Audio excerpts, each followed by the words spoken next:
אסיר והיה אחתום וחטא ידפוני כל ימי חיי ושבתי בבית אדוני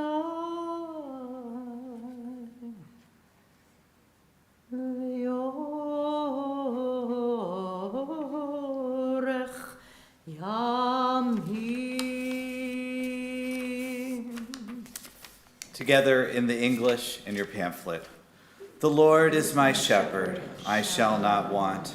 Who maketh me to lie down in green pastures, who leadeth me beside the still waters, who restoreth my soul, who leadeth me in the paths of righteousness for thy name's sake. Yea, though I walk through the valley of the shadow of death, I will fear no evil, for thou art with me. Thy rod and thy staff, they comfort me. Thou prepare a table before me in the presence of mine enemies. Thou anointest my head with oil, my cup runneth over. Surely goodness and mercy shall follow me all the days of my life, and I will dwell in the house of the Lord forever. I'd like to offer two readings that seem to go together. One is from the book of Proverbs that really speaks to Ruth's wonderful life. Eshet Chayil, it's from the end of the book of Proverbs. Eshet Chayil miimsa v'rochoch mipnim mikra betach ba lev ba'ala v'shalal lo echsar. A woman of valor, a strong, mighty woman, who can find? She is more precious than pearls. Her husband trusts in her, and so he lacks nothing. She does him good, never harm, all the days of her life.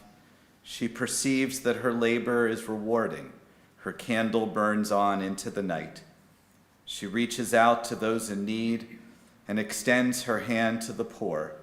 She is clothed in strength and dignity, and she faces the future cheerfully. She speaks with wisdom. The law of kindness is on her lips.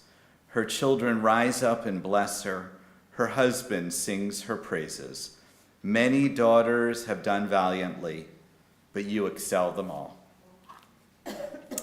And this is a Yiddish version called My Yiddish Mama that just seems to speak to Ruth's life. Of things I should be thankful, I've had a goodly share, and as I sit here in the comfort of a cozy chair, my fancy takes me to a humble east side tenement, 3 flights up in the rear, and where my childhood days were spent. It wasn't much like paradise, but mid the dirt and all, there sat the sweetest angel, one that I fondly call my Yiddish Mama. I need her more than ever now. My Yiddish Mama, I'd like to kiss that wrinkled brow. I long to hold her hands once more, as in days gone by, and ask her to forgive me things I did to make her cry. How few were her pleasures, she never cared for fashion styles, her jewels and treasures. She found them in her baby's smiles. Oh, I know that I owe what I am today to that dear little lady in old and gray, to that wonderful Yiddish Mama of mine.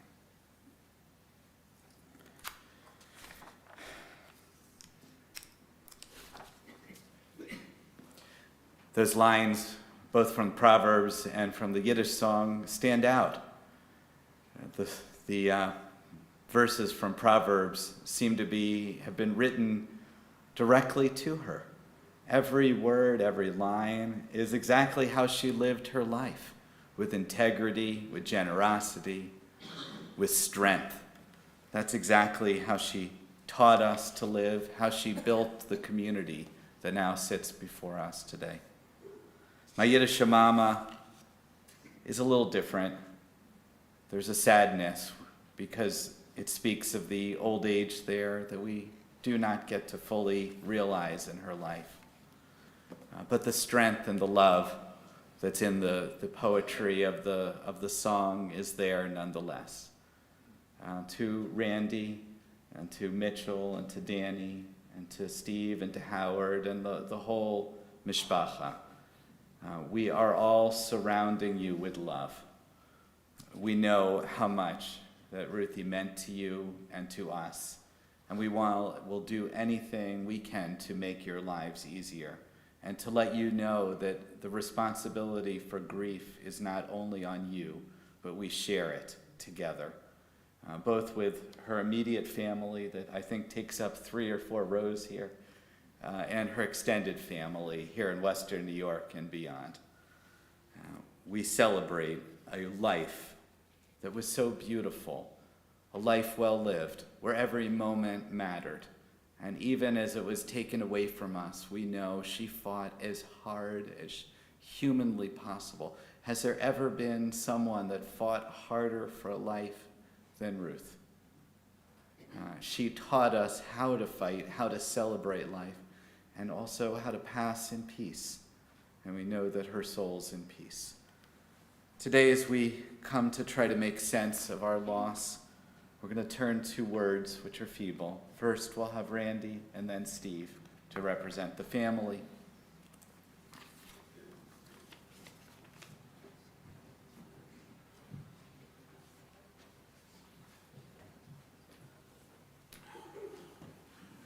Good morning. Let me push this in. Okay. I warn you, I am not going to get through this unscathed, so please bear with me. I am so overwhelmed by this outpouring of people. I knew my wife was well known, but this just blows me away. It really does. I can never say thank you to all of you individually, but collectively, you have no idea what it means to my family to have you all here. In front of you all, I can now officially blame my cousin Sam Bronsky for all of this. It is because of Sam that I met her. Sam and I were both working at Freed Maxick at that time in March of 1983 when he hassled me into coming out for a drink with some of my colleagues on a Friday night. Little did I know, or was I aware, that he had brought Ruth there to meet somebody other than me.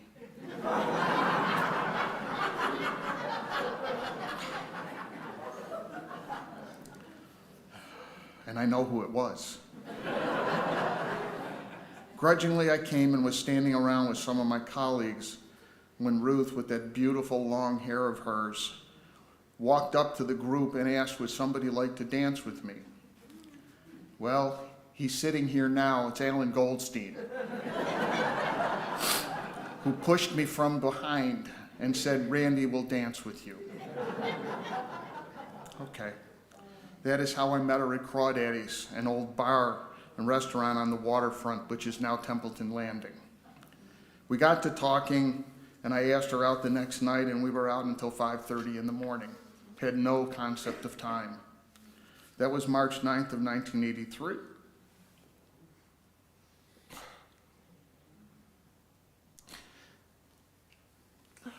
And we've been together ever since.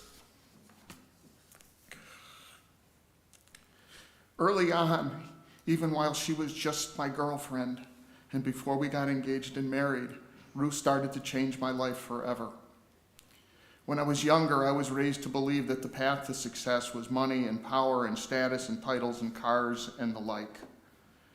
Well, Ruth changed all that over time. I learned from being around her and meeting her family, and that's a story in and of itself. It was an infamous Passover Seder with 45 people there. What mattered most to her in the world was family, however you define that word. And in our case, that's also friends. As time went on, she showed me the true measure of a person, what was in their heart.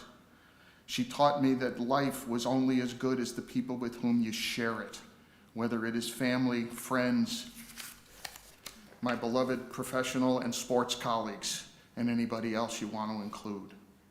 She didn't care where you came from, what nationality you were, what house you lived in, what car you drove, or whether you had money or you were dirt poor. She couldn't see race, ethnicity, religious beliefs, political affiliation, or any of those things. They simply did not matter to her. She may not always have agreed with you about things, but she always lived her life trying to find the best in every human being she came in contact with. She lived her entire life that way and got me early on to start looking at the people I knew, met, and who were closest to me in that way. It may have been the greatest lesson I've ever learned as I began to realize all those things I was chasing were shallow and meaningless. I now live my life the way she taught me, which is taking care of those that matter to me, whether it be family or friends, and giving back to a community that has so enriched my life in more ways than I can describe. I am and will always be very grateful to her, as my life has been so enriched because of her. I will thank her every day for the relationships I have with most of you. She gave everything to our marriage. She always made sure, even in later years, no matter how sick she was, that I had a hot meal to enjoy every night. And boy, could that woman cook. She made sure that I was taken care of and that I was always okay and had the necessities I needed for my daily life. She never ever seemed to worry about herself. And as many of you know, she never would let people know just how sick she really was. And it was never about herself. It was always about me and our boys. Along the way one night,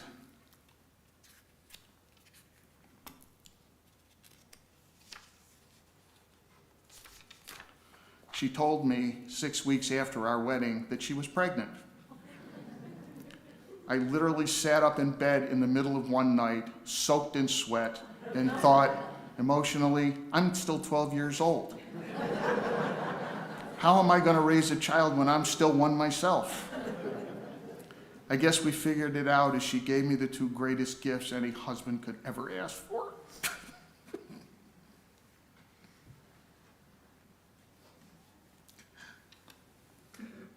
My two boys, Mitch and Danny. This is something I could never be able to repay. They are obviously everything in the world to me, especially now, and there is nothing for them that I wouldn't do. For the rest of my life, every time I'm around them, see them, or talk to them, I will see her. And we have a special bond between the four of us, and that no one calls anyone by their proper name. Mitchell is more commonly known as Gizmo. Danny is either Putty or Cookie, and about 12 other names. I'm speaking to his softball friends that are here. Ruth was always Ruthie, and I'm Pops or Old Guy. I hope it always stays that way. And tough, that was her trademark. Let me tell you exactly how tough this 5'2" powerhouse lady could be. When Danny was in high school as a senior, he got one of his days mixed up and missed a physics class. Unfortunately, after he went to his teacher, he couldn't find his way to just work this out. He wrote him up and he got detention for it. At the same time, Danny had a job with a friend of ours for a few days a week after school. A deal was made with one of the assistant principals so that Danny could go to work on his assigned days and serve his detention on the off days until completed. Well, one of the other assistant principals, who many of you would remember if I told you, had to stick her nose in this and told Danny he was absolutely forbidden to go to work and he could not leave the building until he was told he was allowed, and that he was to serve his detention on consecutive days missing work, no exceptions. He called me upset that he was going to lose his job for being a no-show. I got to the school around the same time Ruth did. Just wait. We walked into the one assistant principal's office who Danny had made an agreement with. And I saw something in Ruth that I have never seen since, and God willing, I hope I never see again. Her face was beet red, and you could see the veins in her neck bulging. When this gentleman saw this, and he was a pretty good-sized man, he sat up straight in his chair and he took notice that something ugly was coming. She addressed him in the sternest tone I have ever witnessed by telling him, "My name is Ruth Wiseman," which is how she practiced. And she said, and she never told people what she did. And she said, "I am an attorney licensed in New York State. Your detention for Danny is over right now, this moment, no exceptions. I don't care what your rules are. I don't care who you talk to. It's done." And she also went on to tell him, "When our children enter your school building, We are still his parents, not you. And do not in any way abdicate our parental rights, and you and your colleagues had no right to challenge the agreement that Danny made with you. You had no right. And to cause him the upset he suffered. And she went on to tell him, if you think I'm not 100% serious, you just try me. And I will bring the absolute wrath of God down on you and this school. He is our son, not yours, and don't you ever forget that. She collected Danny and I, and we walked out. At that very specific moment in time, I realized that if I ever screwed up that badly, I was a dead man. As many of you are aware, our lives changed forever on June 7th, 2017, when she was told she had cancer. Her immediate response to the doctor at the Cleveland Clinic was, what do we do about it and how fast?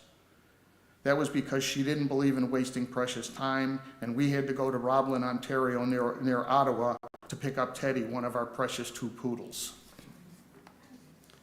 With 30 trips to Cleveland Clinic and another 30 to Thomas Jefferson Hospital in Philadelphia, she fought with every ounce of her being and endured treatment after treatment after treatment until her body could just no longer absorb the assaults. She was going to be the one to live and beat this horrific and unforgiving disease. And she did it with a smile on her face, never ever complained to anyone, other than me once in a while, and was determined that this was not going to get in her way and stop her from doing the things she loved. She fought for close to 9 years, far outliving the normal life expectancy of this disease, until the past January when she was told there was nothing more to be done and her body could no longer battle. To the end, she willed herself every moment to be as normal as she could and pushed me that we were going to get on with our lives and do the things we had planned. In those final days, I started to finally see the fight start to wane from her. And she, on Wednesday night, the last thing she said to me was that I am going to die tonight. She knew. She gave it every last ounce of strength she could muster until the cancer won, as it usually does. She went surrounded by the family that mattered so much to her, on her own terms, her own way, and with her dignity intact. I can go on, but time does not permit. I close by telling you all that my heart is in 6 million pieces, and I have not a clue how I'm going to go on with my life. Even though she made me promise her that I would after this vicious and unrelenting disease took her life. I will take with me the absolute love you taught me and gave me.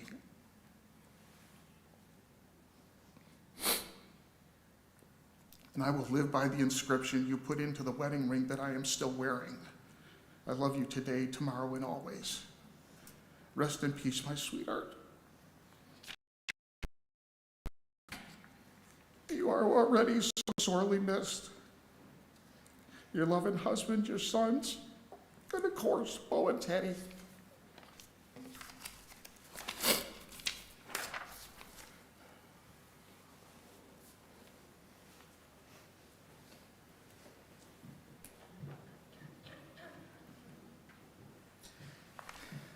Thank you, Randy, and Mitch, and Danny as well.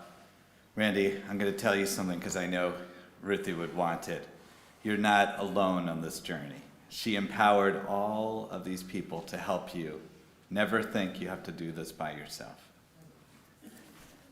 Steve, if you'd like to represent as her older sibling.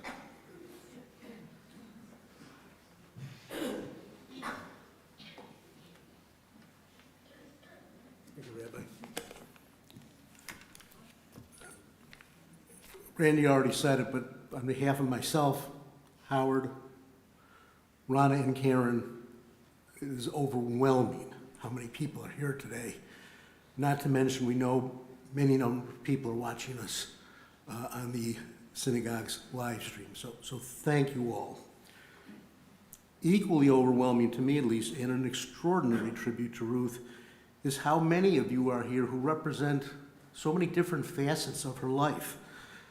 From grade school, her best friend forever, Karen Singh. And I'm sorry, I'm going to mention some names. I don't mean exclude anybody, but someone mentioned. College, where she met friend Fran Rossi, who unfortunately is not here today, Howard Cohn went to school with her there. I'm told that, I just found this out, I was told that when she was Oswego, she had something to do with arranging to have Aaron Copeland at the school. And she also, and this I did know, she attended, and this was in '75 when it was a big deal, she attended what is apparently a legendary Bruce Springsteen concert at Oswego, and she has ever since been a huge fan. Law school friends of hers who are here. I don't stay in touch with any of my law school friends, but Ruthie still does. Her local legal colleagues, where she was very highly respected, highly regarded expert in bankruptcy law. I've heard from a number of people, I used to practice in Niagara County as well, I've heard of any number of people who have just told me how much they enjoyed practicing with her. Her Beech Ridge neighbors, who, very close neighborhood, just adored her. Mitchell and Danny's friends, who I can't remember a time that I was at the house that somebody wasn't there among the friends, and usually 4 or 5 or many of them. All of her dear friends, and again, I don't mean to pick on anybody, but we have Diane, Beth, Carol, all of whom have been extraordinarily helpful in this process, to name but a few. And the greater Buffalo Jewish community, to whom Ruthie was committed, which she served in numerous capacities, such as Jewish Family Services, and made many great friends and colleagues. But for me, Ruthie was the heart of the Wiseman-Gaben family, Gaben being my mother's maiden name. It's not a stretch to say that once my parents passed, she became the essential glue of our family. She cherished, of course, Mitch, Randy, Danny, along with Autumn and Hunter, but so too did she treasure Howard and myself, our spouses, our children, our grandchildren, and equally so to Leslie, her late husband Ken of blessed memory, their children, their grandchildren. And she, along with Howard and I, were extremely lucky to have the connection with all of our cousins, not only first, but second, and who knows beyond that. And with Randy's extended family as well, many of whom are here today, made trip from pretty far distances. And I'm including a lot of people who aren't technically family members, but as far as Ruthie and Randy were concerned, are members of their family.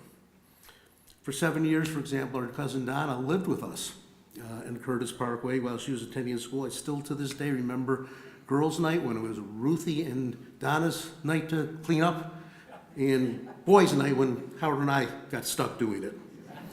And there were some fights along the way, as I recall. Ruthie's strength, her compassion, her unwavering spirit shaped the lives of everyone she knew. Losing her this week after, I know it's a cliche to say it, but an incredibly courageous 9-year battle with cancer, it's like losing a piece of the world's goodness, and certainly we need that today. But even as we grieve, we want to celebrate the life she lived. Those of you who knew our mom, Tybee, know how much Ruthie was like her. She was in charge. Benevolently, but she was in charge, and we made no mistake about it. And by the way, every day Ruthie honored our parents. Every day till her last day. She poured her entire self, including, along with Randy rather, into raising Mitchell and Danny, guiding them, cheering them on in their various sports activities, and loving them with a fierce and steady devotion to her last day. She taught them resilience through her example, kindness through her actions, and courage, especially now, through the way she faced every hardship. As the saying goes, proof is in the pudding. Those are 2 exemplary young men sitting there in the front row. She was always a friend. Steadfast, loyal, present. I don't know if you knew her for your lifetime or you met her last week. She made you feel seen and valued. She carried her friendships with sincerity, grace, good humor, she was quite witty, and compassion. Throughout her illness, she showed us what true strength is. She was quiet and determined, got up every morning, chose hope over despair. She never let her sickness define her, always meeting head on. She didn't want anybody else to change their lives because of anything about her. She put them first. My wife and I were planning on taking a trip in June, which we decided to cancel because we just didn't know if we'd be able to go or not. Trust me, we never told her. She would have been mad at me. She kept living, loving her life as normal, putting herself last, everybody else first, never feeling sorry for herself. I have many memories and stories, just tell you a few. And a lot of you know about this story, but it's just one of the family stories. As you all know, Mitchell and Danny were athletes, as were my kids. They played at the Lou Gehrig Little League Baseball.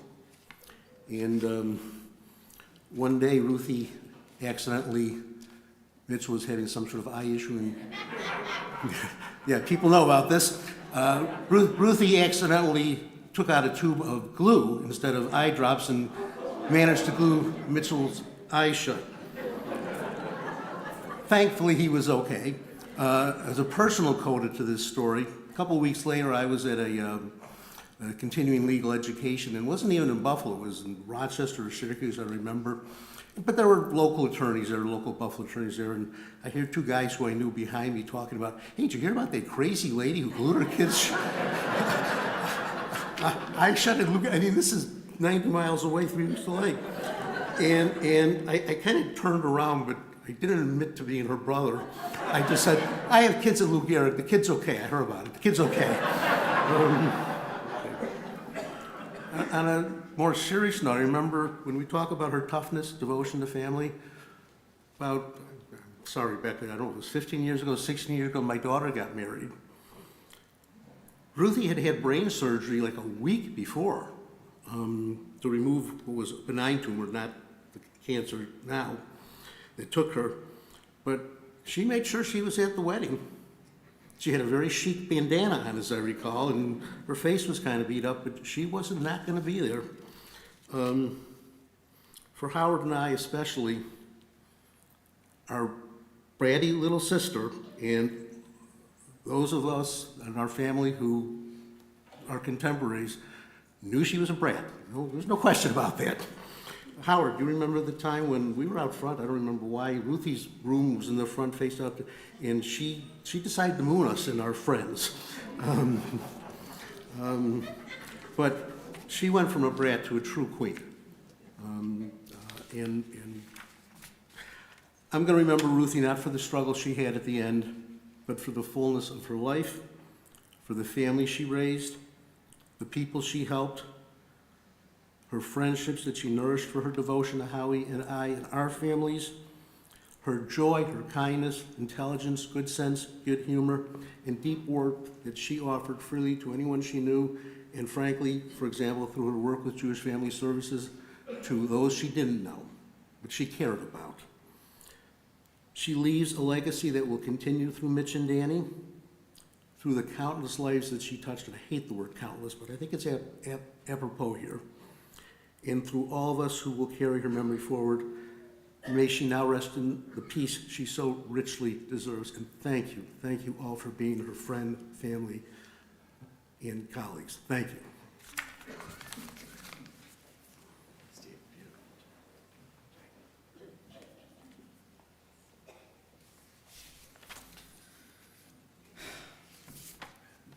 you. Thank you, Randy, and to Steve.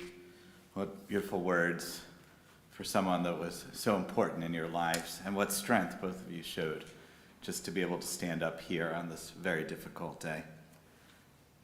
An Eitz Chaim is a tree of life. It evokes the Garden of Eden, but it evokes our Torahs that we have here on our ark. A tree of life is what we call them, both because of the spools that keep them together, those wooden spools, those are the Eitz Chaim, these tree of life, but also because of our connection to tradition and how important it is to us.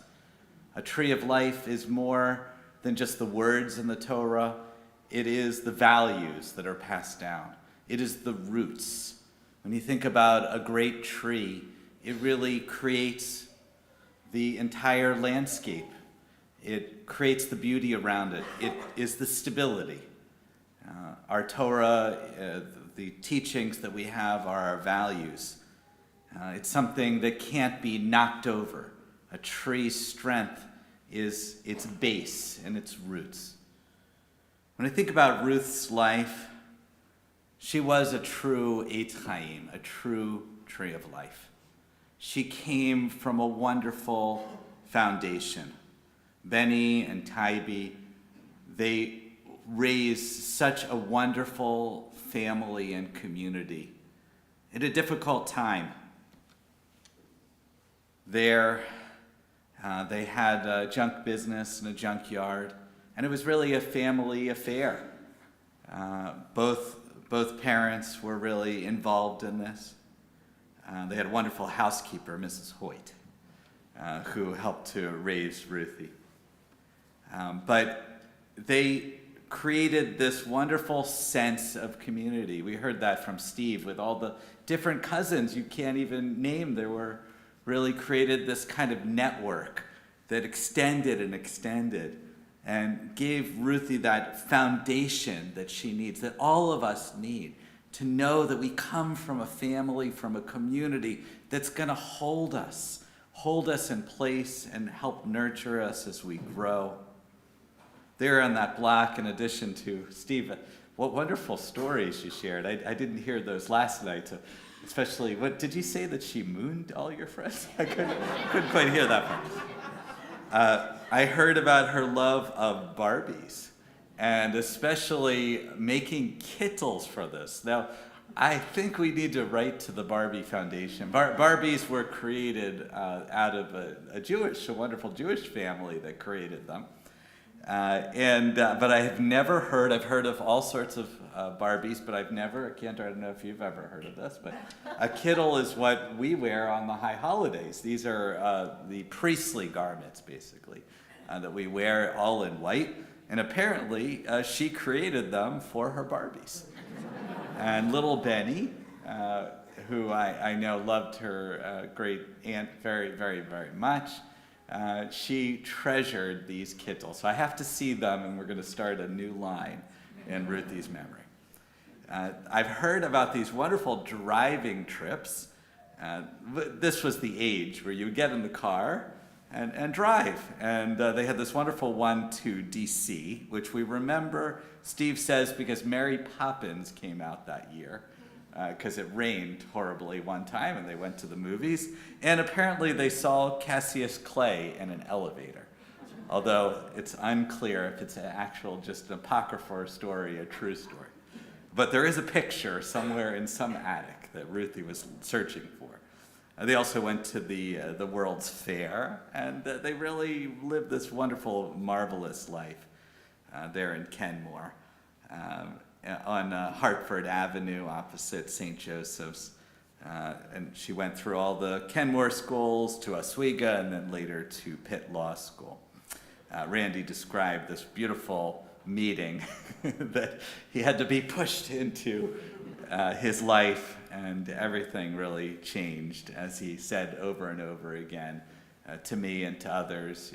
Ruth gave your life meaning, purpose, happiness. She taught you how to be happy and to embrace yourself. To be fully yourself. She allowed you to be fully yourself. What a beautiful approach. There was that wonderful first date all the way till 5:30 in the morning on a Saturday night, and then quickly married on November 9th, 85 at Temple of Bethel, officiated not just by one rabbi, but two rabbis, Rabbi Porritt and Rabbi Mason, from both of the communities they were from. And apparently there were 240 or plus plus guests that day. If you were there at Ruthie and Randy's wedding, raise your hand. Let's see. Okay, look at that.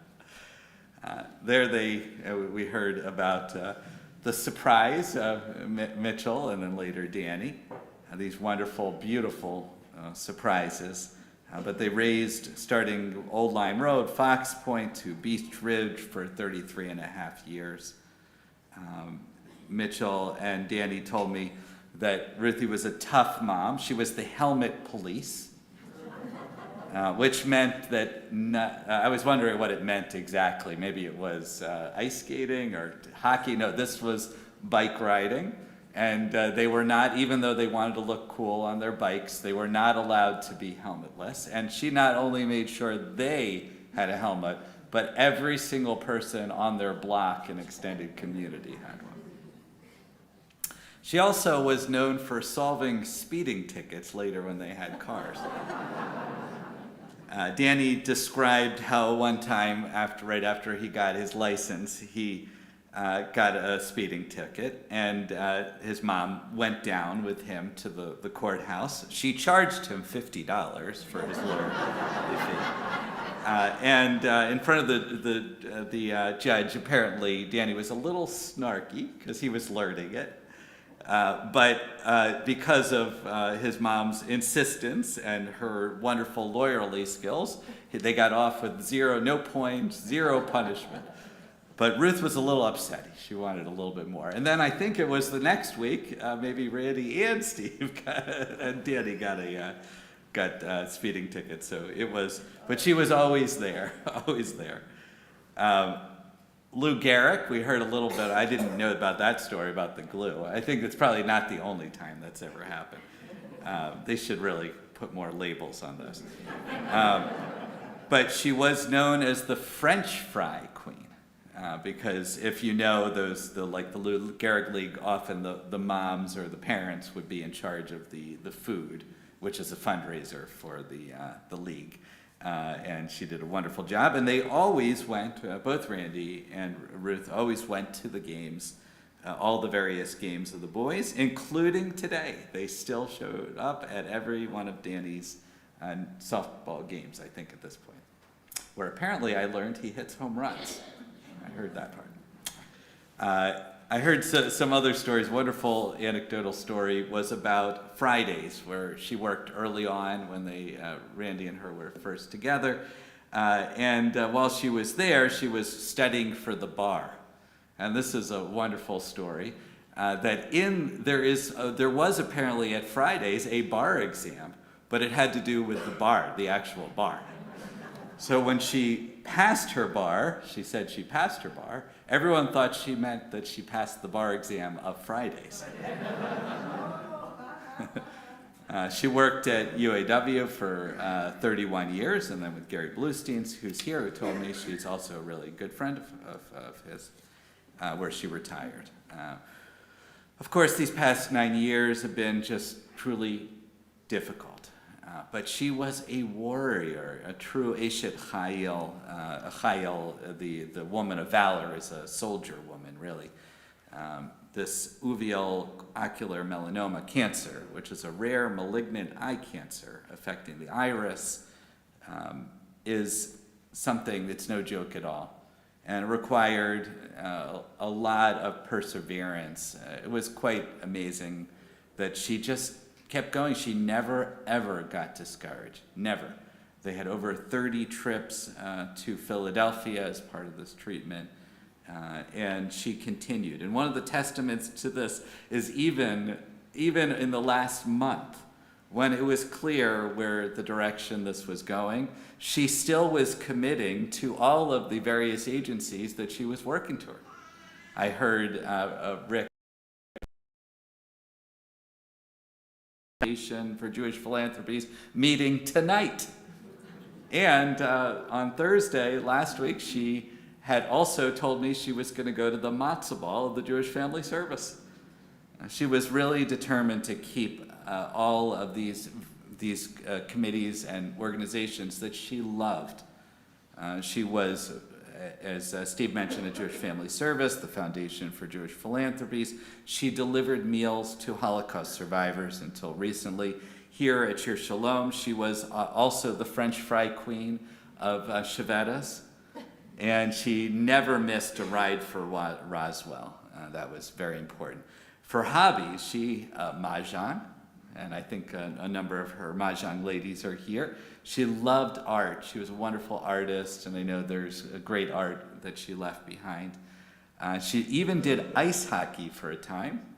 I saw her here on that court over there at pickleball. She did come, and she was a pretty good player. She was with Wise Aging with Susan Schwartz, yoga, cardio drumming, body pump, and of course cooking, which was throughout her life. She was a wonderful cook. I heard about the great brisket that she would make at holidays, and a roast tenderloin that was to die for. But she always had a motto, apparently, for the family. We could always order pizza. She was especially well known within the family. Everyone would host various holiday occasions, but the New Year's Eve party, that was a wonderful, where she would prepare the entire meal. She did enjoy bourbon. And I should add also, I got to speak to Hunter, who he really loved his grandmother. And he remembers the wonderful cooking on Thanksgiving and how she always broke the garbage disposal, which I guess that's a good sign. For myself, Ruth was one of these people, and I call her Ruth, I understand. Everyone called her Ruthie except for Randy, apparently. But she had, that's why I say the Eitz Chaim, this tree of life. She had this strength. It was quiet in my experience with her, but strength that she could take what was needed to make her family better, our community better, and that if you asked her to do something, she would always be there. It didn't matter what she was going through. She was one of these people that you could always rely on. Over this last little bit, sadly, we knew where this was pointing, even if she didn't recognize it until this past week. I started to get to know Ruth in a different way because so many people reached out to me. I started to see this beautiful network that she had created. I mentioned at the beginning, everyone seemed to be her best friend. Everyone said, I did this with her. She had this wonderful way of making you feel loved, making you feel part of her orbit in whatever capacity. Steve went through all the different names, starting from when she's 8 years old till today, all these relationships. That is the roots of her Eitz Chaim. Because when we lose one of these tree of life, they don't vanish. The roots continue to be there, growing more and more trees, so that in addition to just the one tree of life that her life was, all of you are the trees creating a beautiful forest, which is our community. Ruth's memory is always going to be a blessing for me, for our Shir Shalom community, for the extended community. May we always find a smile at her humor and her love. May we continue to share Ruthie's stories for years to come, and may she continue to nurture and love us, even just spiritually at this point. And may her memory always be for a blessing. And we say, Amen. Let's take a moment just of silence. I hope that all of you will share your stories, because as we share our stories, it adds to her story, and we continue to keep her alive in that way. So let's take a moment just of silence.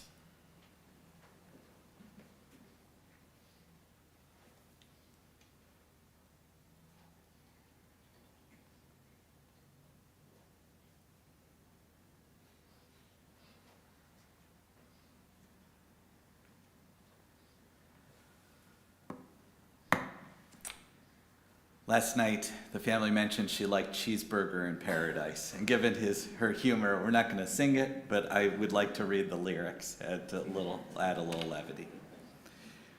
Tried to amend my carnivorous habit, made it nearly 70 days, losing weight about speed eating sunflower seeds, drinking lots of carrot juice and soaking up rays, but at night I'd have these wonderful dreams, some kind of sensuous treat, not zucchini fettuccine or bulgur wheat, but a big worn bun with a huge hunk of meat. Cheeseburger in paradise, heaven on earth, with an onion slice not too particular, not too precious. I'm just a cheeseburger in paradise. We're going to turn to our leaflet to the middle, Eomale Rachamim, her Hebrew name.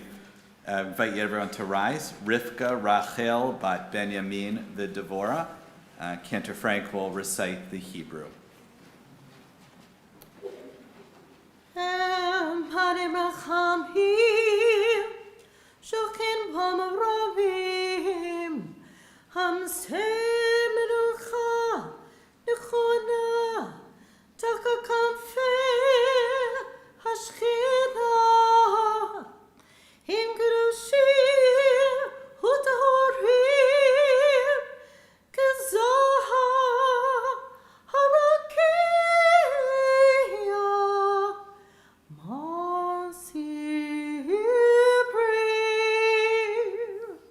Het Nishmat, Rivka Rachel, Bat Binyamin, V'Devorah, Shehalcha Le'olama.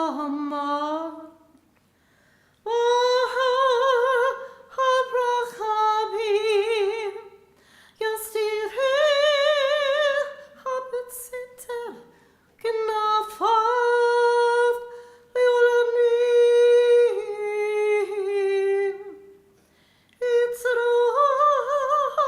Bitzroh, Hachagim, Et Nishmata, Adonaihu, Nachalata, V'tanuach, B'shalom, Amishkava, V'nomar, Amen. Please join with me in the English. Lord, full of mercy, who dwells on high, find fitting rest upon the wings of the Shekhinah, divine presence, in the heights of the holy and pure, who shine like the glow of the firmament for the soul of Ruth Weissman Spivack, who has gone to her eternal world. For we pray in memory of her soul, may a resting place be in the Garden of Eden. Therefore, may the Master of Mercy shelter her in the shelter of God's wings forever, and may God bind her soul in the bond of life. The Lord is her inheritance, and may she rest peacefully upon her resting place. And let us say, Amen.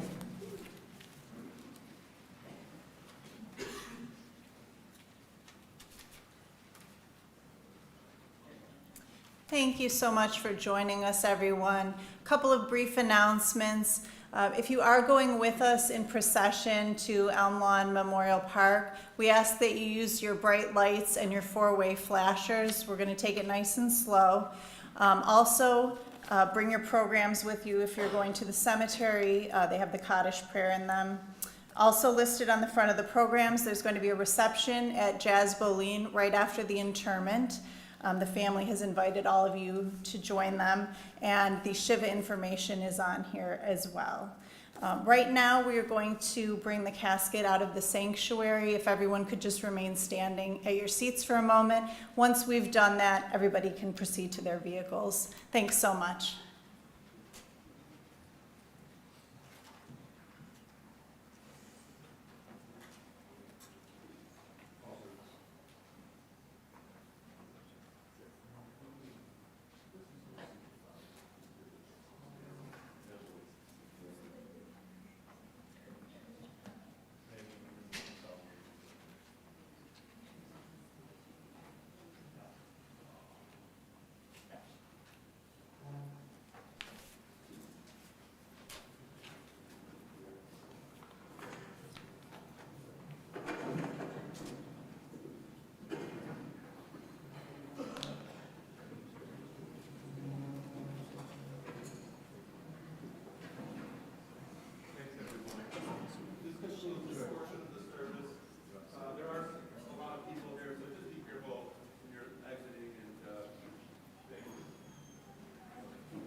She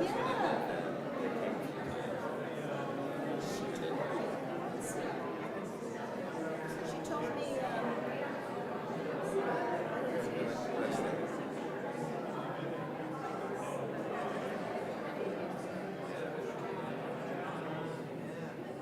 You know, pickleball, she would say, you know, she's.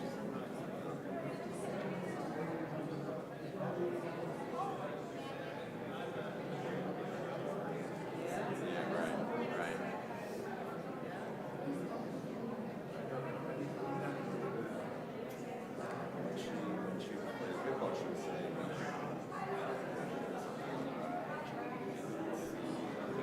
she can make a big deal of it. So I had no idea how serious it was.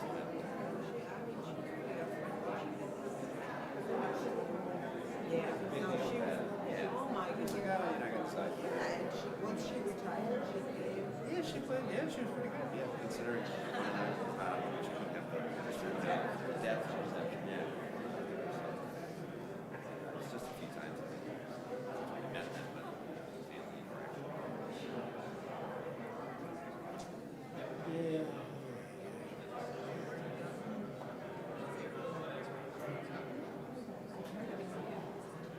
Yeah, it was nice. We bowled two rounds, so we didn't dance.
They're driving down